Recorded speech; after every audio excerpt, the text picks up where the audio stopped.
Hello, everybody, and welcome back to another great edition of my Grue Rume Show. For the Grue Rume Show today, I got a writer and filmmaker, Chad Ferrin, and he's gonna he's making a film about a true crime, a serial killer, Ed Kemper. We're going to talk about that and a couple of his other horror films. That he makes a lot of horror films, and I love horror, so I'm looking forward to talking about this. I am Rocco Cross, as you could tell. I am the host at Stutters. I am the host of the Grue Rume Show. So stay tuned, my gruelings, for Ed. I mean, for Ed. Stay tuned, my gruelings, for this wonderful interview. Stay tuned. All right, buddy. Welcome to Gru, and thank you so much for coming on my show. I appreciate it. Oh, thanks for having me. You got it, man. You got it. So, I guess the first question I want to start asking you basically is, when did you know you wanted to start like writing and making films? Oh gosh, probably when I was about 16. I've always loved films, since I can remember, but it was 16 that it kind of hit me that I wanted to pursue something about making them. And I guess when I was 18, I started going to community college and took a theater class and, got to write and direct and star in a little play that I did. And it had so much, the energy with that was just so much adrenaline pumping and excitement and whatever that I had the bug. And then a babysitter that I had when I was a little kid had married a producer in Hollywood. And my mother called her up and said, "Hey, can you get my son a job?" And she said, "Sure." And they basically got me a production assistant job on The Prophecy, and I drove out to LA, and I've been here ever Oh, since. The Prophecy, Yeah. the Christopher Walken Yes, film. yes, yes. Oh my God, I love that film. Oh, it's amazing. So I mean, that was kind of the thing of it. And then once I got out here and worked pretty much every aspect of film production and knew every end of it from top to bolts and nuts. And in 1998, I sold my house in Minnesota and made my first film, Unspeakable, and been doing it ever since. Okay, okay. I mean, I see you do a lot of horror, like you write and make like a lot of horror Sure. films. And when did your passion and love for horror start? I think I would say with the Twilight Zone and Alfred Hitchcock Presents, and those shows that were on late at night when I was a kid, and watching them on a 13-inch black and white TV. I was just obsessed with fantasy, horror, anything that kind of took me to another world, and that was different from the crummy world I was living in. So it kind of made sense to horror to me was just always kind of this genre you could do anything in. You could go to supernatural, you could have comedy, you could have sci-fi, you could have any element you want. And I like the freedom of that, so that's kind of where I've been sticking. That's all I watch. Like I love horror. Like if I go out to see a movie, I have to see horror. Like my friends get so mad at that because they're like, "Oh, let's go see this comedy." I'm like, "Nah, it's okay. You could go. I'll stay home." Right, And but then if it's a horror, I'm like, "Hey, do you guys want to go see this and that?" And right. they're like, all right, another horror film." Not again. So that's why I always love talking to people about horror or like any horror films coming out. I love like pushing it or talking about it. So yeah, Sure, I'm a sure. big horror guy. That's great. And like, what are I know we have to talk about your newest one that's coming out, Kemper. But Sure. before we get into that real quickly, I want to talk about the Unspeakable film. Like that was the more recent film that was recently out. Sure. And like you have an all-star cast for that film, and you definitely helped me get a lot of them for the show. And by Ling was one of them, and Oh, that's great. Ed Edward Furlong, and by Ling is so funny. Like that's like she is hysterical. And what was it like directing her? Oh, she was great. I mean, she shows up, knows her lines, and improvises some amazing stuff. It's just, you let her loose, and she's just a magical energy, and a force to be reckoned with. I mean, she's just so much fun and just has such charisma and, she and talent. I mean, she really is something special. And, I just, every time I can get her in a role, I just jump at it because she's going to knock it out of the park every time. Definitely. And with the Unspeakable film, like the film was part of a book series, but you put like your own twist on, like your own words and like your own twist on it, right? Yeah, no, it was kind of, originally it started out as going to be a sequel to the film I sold my house for, 30 years ago. and and the funding for that fell through, and then I decided, well, I'm going to turn it into a Lovecraft film because Hmm. it dealt with dreams and whatnot, and I remembered the Lovecraft story Beyond the Wall of Sleep, so I kind of just interwove that with the script that I had and kind of meshed them together, and I was really excited and happy with it, and started sending it out to Eddie Furlong and Bai Lang and got them involved, and then it just kind of snowballed and got a life of its own. Robert Miano, who's great, Susan Prever, and they loved it and jumped on board, and we cranked it out. That's awesome. That's awesome. And now the film I was asked to speak about, the Ed Kemp Kemper film, and out of like there's like a ton of true crime stuff and serial killers. And what about Ed was it that made you want to like pick him out of like a bunch like all the serial killers to write a film about? Well, it kind of happened. I just finished Pig Killer, and that was playing Hmm. festivals and getting good reviews. And a producer, Mike Muscal, contacted me on Facebook, and he said, "Hey, I see you're into true crime now. Would you have any interest in doing Ed Kemper?" And I'm like, "Well, yeah, of course. Do you have a script?" And he's like, "Well, I do. It's written by Steven Johnson, who did, Ted Bundy, Hillside Strangler, Ed Gein." And I'm like, "Okay, Hmm. this is like, horror royalty and true crime, the king of screenwriting." And I'm like, "Look, I make these films for like 100 grand in 10 days. I mean, I don't know if we could afford this amazing script that I'm sure it is." And he's like, "No, no, no, no. You check out the script. We'll make something happen. We just want to get it made." Hmm. They sent me the script. It was, I couldn't put it down. It was, amazing. And it was factually correct. A lot of these guys write these scripts that are just so loosely based, but this had the dates right, the names right, Really? everything that happened, it was in there. And I'm like, this is great. Let's make it happen. And they agreed to the amount to buy it for, and agreed to help produce it. And we were off and running. I did a quick pass on the script to fit the budget, lower things like that, bump up the character of the mother and the son dynamic, which I could kind of relate to, having, a kind of a messed up childhood and a domineering mother. So I was able to kind of weave that in. And Susan Prever, who plays Clarnell, I added the character having a theater background, which Okay. Susan does a lot of theater and all that stuff. So it kind of helped her connect with the character and kind of make it her own in a sense, because now they have something in common. So she doesn't have to be just a complete drunk, abusive monster. She's got this theater, you know, love of theater and whatnot. So that can kind of help her relate to the character. And she turned in an amazing performance.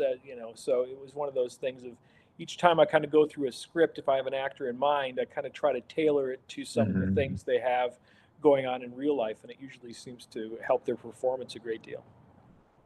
Oh, okay.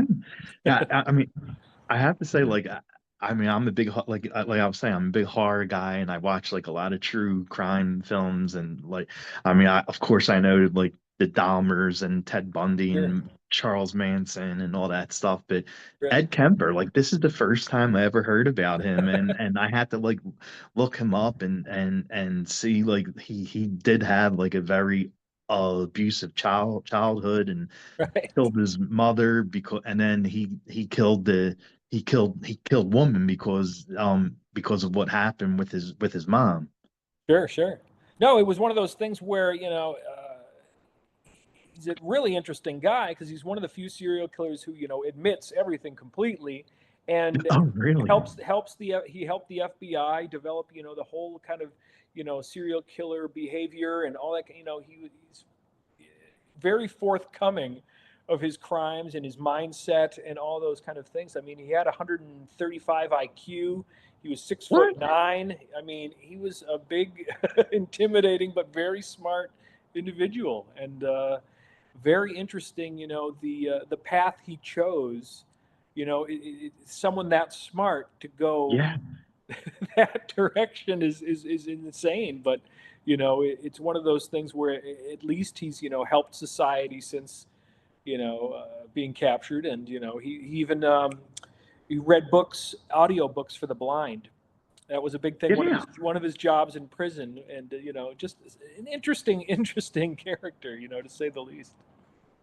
Wow. Like had I didn't know all this. Like I'm just like recently like starting to find out stuff about him and wow. Like he has a lot of layers, doesn't he? Right. Well, there's that's other things when you're doing a true crime, you try to get everything, not only the period correct, the clothing, Mhm. the details of every victim, and everything you can behind it. And there were so many things that you not able to fit in. Like he was engaged to a woman. I mean, there were all these different things that I found out about, and then you're like, well, to make it more dramatic, and you can't have him engaged, you can't have, so there were things that you had to excise within the reality of it. But I'd say 90% of what happened and went down is in the film, and it follows it very closely. And that's one thing when I do these true crime films, I try to be as accurate as possible, because I know Yeah, exactly. there's so many followers out there of this stuff that they're going to be looking for ways to catch you.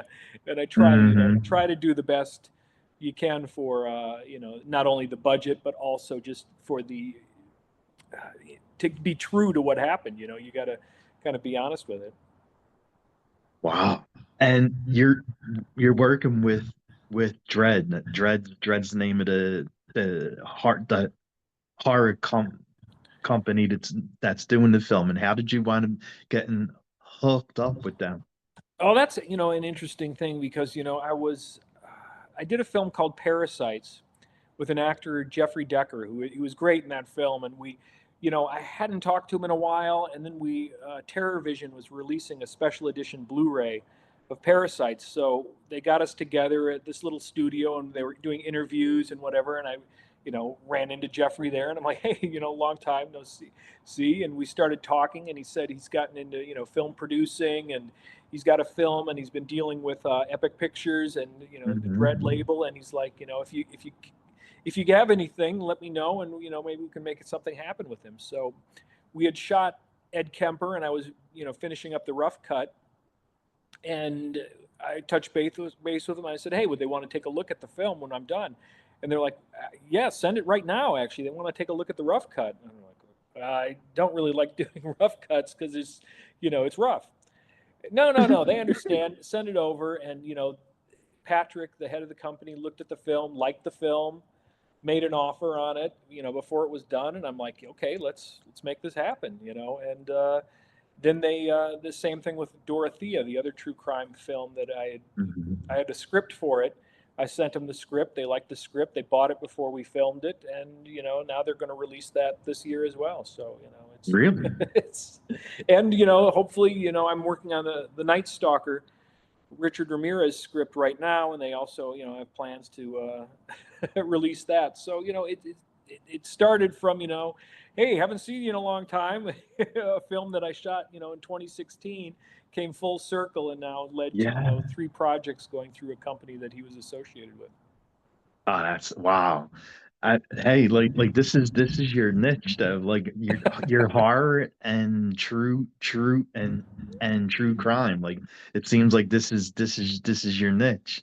No, I think that's the thing. You find something that works, and hopefully, the audience, likes it as well, and then it keeps going on from there. And you just as long as you're having fun doing it, and that's the key. And so Exactly. far, so good. Exactly. And like what kind of like true crime like books or films I mean, I'm sure you were like going back and like looking or reading or watching like a bunch of true crime stuff when you have all these true crime films that are coming out. Well, I've always been a fan of true crime. I used to have, or I still do, buried somewhere. It was like a book that thick. It was like encyclopedia of serial killers, and it had everyone in like a Hmm. paragraph or two of each, killing. So you would go through that and reading, Albert Fish or the Green River Killer, all these different things, and then you're just like, oh my God, that's messed up. That's messed up. And one was, Ed Kemper, way back, God, probably 20 years ago. And I remember I'm like, I'm going to write him in prison and try to get more details and write a script. And then, things fall through or come through and then 20 years later, it comes full circle and I end up doing it, an Kemper film anyway. But, it's one of those things. If the interest is there, and I've always kind of had that interest in, like Forensic Files or Hmm. Unsolved Mysteries, or these shows that just have this great, not only the police side of it, trying to catch these guys, but their aspect, whether it's mother issues or father issues or whatever that drove them, to do this, or damage to their brain or whatever the things that made this stuff happen. It's just intriguing and a mystery that people want to know and delve into. And it's not only a fun genre to work in, to try to get the details right or the period correct, and just kind of just show a different side of it, because there's Ed Kemper. There was one other film done in like 2008 that's just an abomination. And I don't want to dig on someone else's work, but the fact that they didn't try to get any of the stuff right. I mean, they shot it modern day. They did, they did all these things where like, why would you call it Kemper or have anything to do with Hmm. Ed Kemper if you're not going to get the details right? The Oh my details are God. there for you to get and to do it. And there's no excuse to not try to at least get the period correct, or Yeah. the victims correct. There's certain things that you just you got to try. That's what I at least do the best that I can with the budgets that I've got to make the film as real as possible, and kind of you know uh, not only make a an idea of why he could have committed these crimes, but just make you think about it and then maybe research it and kind of come up with your own thoughts on it. It's like, oh, it wasn't the mother, it was the dad, abandoning him, or whatever the things Yeah, that yeah. might work for you. It opens a door to kind of research it. Okay. Okay. And like one of the a true crime film that I liked is a Dom, Dahmer film that they made, but they did it different. Like it wasn't the Dahmer films that like everyone knows about him being the killer. It was Sure. back when he was like a teenager leading up to his first kill. And out of all the actors they got to play him, they got a Disney star from Austin Right. and Alley, Ross Right. Lynch. But Ross Lynch nailed it, and he Yeah, was yeah, so good as Dahmer, and I was shocked because yeah. I'm used to this little squeaky clean teenager on Austin and Alley singing his songs, and then he's over here playing Dahmer, and I was like, holy shit! I was like, he's doing an excellent job. No, that was great casting, and it's one of those things. The guy really brought it. I mean, that's it, and it's always great to see an actor, completely shift from, squeaky clean to, a monster. I know exactly. And what did you love most about making this film, the Ed Kemper film? Again, the detail. I like the little things of whether it's the Schlitz beer cans or the classic cars. I love those kind of the clothing, anything that you get the period to kind of put you in a whole different world. And I think, that's one thing I'm proud of achieving on a minimal budget was, getting us in. It feels like it's 1973, and that's Nice. that was important to me because I'm a stickler for details. Whenever I watch a film and I'm like, hey, wait a second, that wasn't that. You catch things and it kind of brings you out of the movie. And I wanted to make sure that there was nothing in this film that brings you out of it. It had to feel like you were there in California in the 1970s, and I think we achieved that. Okay.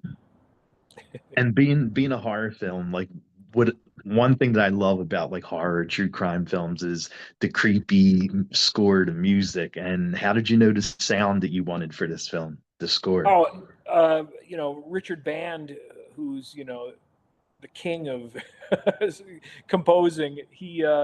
I had worked with him on a few other, all the the Lovecraft films I did, and Exorcism at 60,000 feet, and he's just been a hero of mine since I was a kid. He's just phenomenal, and he scored Ed Kemper and Dorothea, and they're just two of the best scores. He's just phenomenal, and he knocked these two right out of the park. I mean, he did an amazing job, and he's always a pleasure to work with. And one of the funniest things is working on the Night Stalker script. He was like, Hmm. "Oh, Richard Ramirez," and I'm like, "Yeah," and he's like, a funny story. I had dinner with him 3 times in the early '80s, and I'm like, "What the hell are you talking about? How would you have gotten had dinner with Richard Ramirez?" Well, a girl that I was dating, had me over for dinner, and he showed up. He was a friend of hers, and Oh my. he was, a really nice guy. And I'm just like, oh, what? So it's one of those things of what a weird connection. He's there scoring Ed Kemper, and he's telling me this story about Richard Ramirez, and it's just Oh my God. the people you come across. It's amazing. Exactly. Yes. And when you aren't making films, what do you like doing during your free time? It's whether I'm reading or watching movies, or it's my whole life is making movies, and there's really nothing else. It's all about the working on the next project, or getting trying to find funding for it, or anything that's kind Hmm. of film related is my life, and it consumes it entirely. There's no girlfriends, there's no going shopping, there's no any of this stuff. It's all making the next movie, or working on obtaining funds to make another movie. It's all just all centered in that life, and it's one of the things that is, once you kind of submit to your art and let go of everything else. There's no kids, there's no there's no but fancy cars, there's no mansions, there's no hoping Warner Brothers calls me up to direct Harry Potter. It's all like making the movies I want to make with whatever money I can find, and just keep it going until I drop dead. So Oh my God. Okay. And what would be your go-to karaoke song if you were gonna do one? gosh, that's a tough one. I guess My Way. Frank Sinatra, Frank Sinatra, a yeah. little Frankie in there. I think Lynn Biscuit covered it too, if I'm not mistaken. I think so. There's a funny Limp Bizkit story of Fred Durst was going to be in Pig Killer. Really? We were, going back and forth, and he really liked the script, and it was like, wow, this is kind of interesting. This is like the early stages. The script was just done before Jake Busey got involved, and we were sending it out to a few different people. And Lit Biscuit got a hold, or Fred Durst got a hold of it, and he's just like, hey, this is really interesting. Let's do this. And so then it came back like, wow, man, we got fucking Fred Durst. We're gonna go shoot this thing, and he comes back, but I have some notes on the script. I'm like, hey, I'm open to some notes. Sure, send him. Yeah, yeah. And it was basically all this stuff of take out anything, of him having sex with the victims and all this. And I'm like, Fred, the whole fucking movie's about, this is what the guy does. This is what he did. And I'm like, I'm not taking this out. Well, and he's like, well, I don't want to, hurt my image. And I'm like, image? What the hell are you talking about? And he's like, with the whole Me Too thing, and it just kind of like, I don't think this will work. So, Yeah, yeah, we parted ways. exactly. But it was one of those interesting things of people that get a hold of a script, that you would never think. Oh my And God. you tell these stories, and you're like, oh yeah, when you mentioned Limp Bizkit, I'm like, oh yeah, Fred Durst. There's my Fred Durst connection. Just like who would have thought that Ross Lynch would have been Dahmer? So, Right? You never know. and, the last question I'll ask you is like, where could fans like keep up and watch the film and also follow you at? Dread is they're tweeting and doing all that stuff and on their website and Facebook, and it's all over there. It'll be on all the, different streaming platforms on April 8th.